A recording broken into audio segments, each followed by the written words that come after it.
असं बोललं जातं की 16 सोमवारचा उपवास केलं की शंकरासारखा भोळापती नशीब येतो. पण का कोणी कधीही सांगत नाही की जर नशिबात शिव हवा तर शिवाचा तांडव ही आणि विषयही पदरात हसत घ्यावे लागतं. तर ही सुरुवात आहे अशाच एका प्रेम कहाणीची.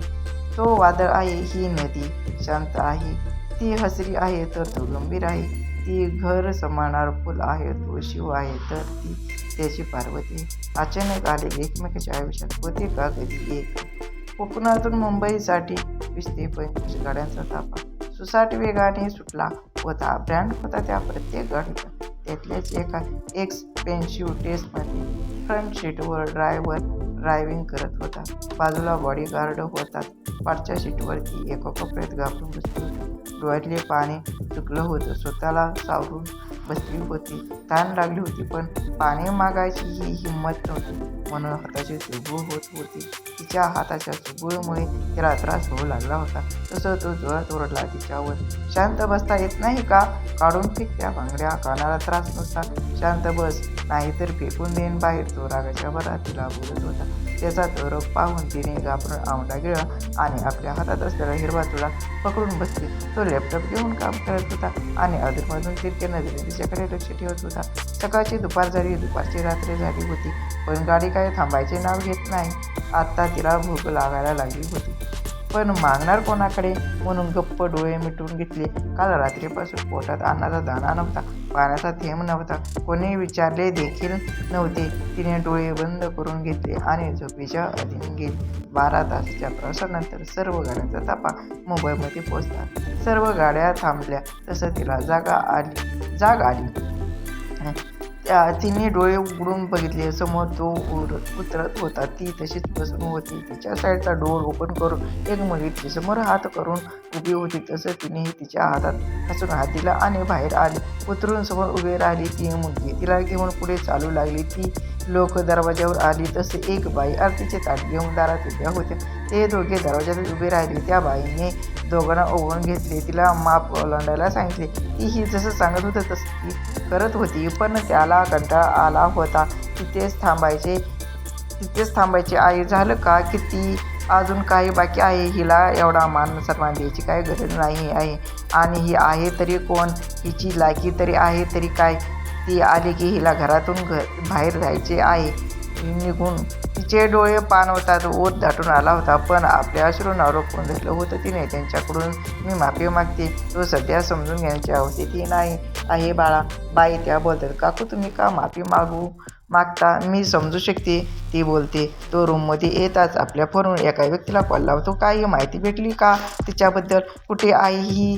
ती सर्व अपडेट हवी मला. तर हा आहे आपल्या कथेचा नायक विराट देशमुख.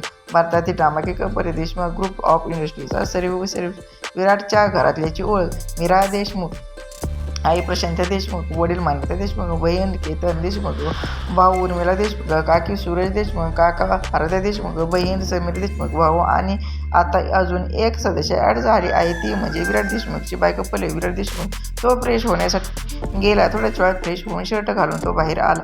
त्याच्या रूममधल्या बेडवर स्वतःला झोपून दिला आणि झोपेच्या अधीन गेला. मान्यता बाळा वहिनीला तुमच्या रूममध्ये घेऊन जा, आई बोलतात. मान्यता आणि आरती तिला त्यांच्या रूममध्ये घेऊन जातात. वहिनी तू इथे आराम कर, मी तुझ्यासाठी ड्रेस आणते, मान्यता बोलते आणि स्वतःच्या कपाटातून एक ड्रेस तिला आणून देते. थँक्यू राई. तुमचं नाव? पल्लवी बोलते. मी मान्यता आणि ही आराध्या, तुझ्या नणंदबाई बोलून दोघी हसतात. पल्लवीला हसू येते.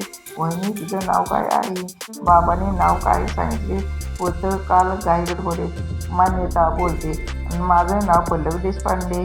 पल्लवी बोलते. खूप युनिक आहे वहिनी तुझं नाव. आराध्या बोलते. वहिनी तू फ्रेश होऊन ये ना, आणि तुझ्यासाठी काहीतरी खायला मागवतो, ते खा आणि थोडा वेळ आराम करतो, म्हणजे संध्याकाळी पूजेला फ्रेश हो राहशील.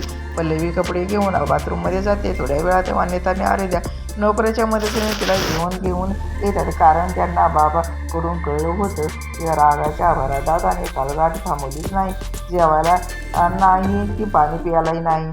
ती जेवते आणि तिथे मान्यतेच्या बेडवर झोपते. संध्याकाळी आराध्या येऊन पल्लवीला उठवते. वहिनी उठतेस का? तयारी करायची आहे ना. आराध्या पल्लवीला उठवल्यावर बोलते, हो हो सॉरी, माझा डोळा लागला, माहीत नाही. सॉरी पल्लवी उठ सावरत उठत बोलते. त्यात सॉरी का? कालपासून झोप झाली नसेल तुझी, काही होत नाही, मी तर फक्त तुला पूजेसाठी उठवायला आले होते. आराध्या बोलते, वहिनी तू फ्रेश होऊन ये, मान्यता ताई साडी आणत आहे तुझ्यासाठी. आराध्या बोलते. मान्यता तिला साडी घेऊन येते आणि आराध्या आणि मान्यता तिला मिळून तयार करतात. त्या दोघी तिला खाली घेऊन येतात. सर्व परिवार खालीच होता पूजेसाठी, सर्व खालीच होते. आई आणि काकी पंडितजींना पूजेच्या सामानासाठी मदत करत होत्या. तिघे भाऊ खालीच होते. विराट आपल्या लॅपटॉपवर काम करत बसला होता. अरे काय आहे विराट, तुझं काल लग्न झालं ना तुझं आणि तू काम करत बसला आहेस, कधीतरी सुट्टी घे. दरवाज्यातून आत येत त्याचा मित्र जयदीप बोलतो. विराट बोलणार तेवढंच पंजण्याचा आवाज त्याच्या कानी पडतो. तसा तो बोलून बघतो. भान हरपून बघत होता तो. भरजरी हिरव्या कटचा ब्लाऊज, पिवळी साडी, गळ्यात त्याच्या नावाचे मंगळसूत्र, तिच्या त्या नाजूक गळ्यात एक चोकर नेकलेस, थोडासा पण पुरेसा मेकअप, त्या नाजूक ओठावर लाईट पिंक लिपस्टिक, केस मोकळे सुटले होते. त्यात भर म्हणजे ती चालताना वाजणारे तिच्या पायातील पंजन आणि हातातील बांगड्या. त्याला असं बघताना त्याची आई आणि काकी बघतात तसं गालात हसून लागतात. पल्लवी अजूनही मान खाली घालून चालत होती. तिला मान्यताने जाऊन पाटावर बसवले. तसं आईनेही विराटला बसायला सांगितलं. तो भानावर आला. दोघेही पूजेसाठी बसले. भटजीने मंत्र सुरू केले.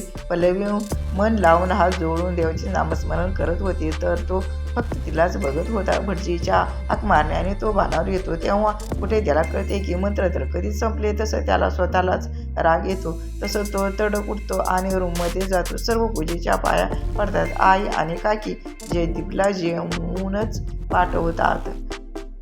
या कथेचा पुढील भाग आपण पुढील व्हिडिओमध्ये पाहणार.